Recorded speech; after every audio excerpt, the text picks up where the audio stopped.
इस वीडियो में बात करेंगे विलियम हैज़लट के बारे में, जो कि रोमांटिक राइटर थे।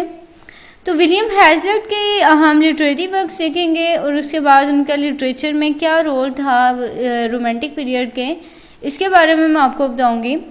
तो सबसे पहले जो यहाँ पे बात की जा रही है वो ये कि हैज़लट की जो पर्सनालिटी थी वो लैम्ब से बिल्कुल अपोजिट थी। चार्ल्स लैम्ब के बारे में मैंने आपको पिछली वीडियो में बताया था, अब उसके बारे में भी देख सकते हैं। वो भी एज अ राइटर थे रोमांटिक पीरियड के। तो अब हैज़लट जो है, इनकी जो पर्सनालिटी थी वो उनसे डिफरेंट थी, इनका जो माइंड सेटअप था वो उनसे डिफरेंट था। हैज़लट जो थे वो बहुत वायलेंट टाइप नेचर थी उनकी, बहुत वायलेंट टेम्पर थे और उनकी मतलब लाइक्स एंड डिसलाइक्स बहुत स्ट्रांगली करते थे।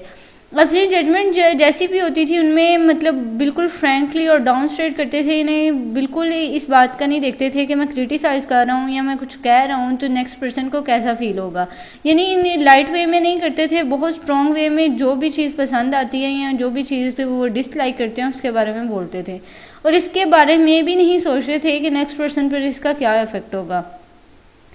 हैज़लट ने बहुत से एसेस लिखे जिनमें सबसे ज़्यादा इफेक्टिव एसे जो था वो था the spirit of the age, जिसमें उन्होंने अपना क्रिटिकल पोर्ट्रेट जो था बताया था अपने जो फेमस कंटेम्प्रेरीज थे उनके बारे में क्रिटिकल पोर्ट्रेट उन्होंने बताया था।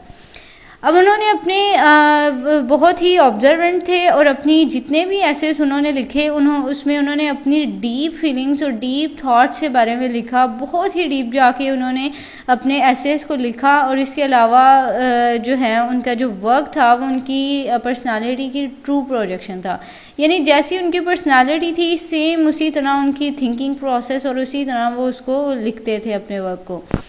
तो ये सारा कंसेप्ट था विलियम हैज़लट के बारे में, उनका लिटरेरी वर्क था। आई होप आपको क्लियर हो गया होगा। इसके अलावा आप फ्यू राइटर्स मज़ीद हैं रोमांटिक पीरियड के, विक्टोरियन पीरियड के, उनकी भी आपको वीडियोज़ इस चैनल पे मिलेंगी, वो आप देख सकते हैं। Thank you so much for watching. अगर आपको वीडियो अच्छी लगी तो इसे लाइक और सब्सक्राइब ज़रूर कीजिएगा।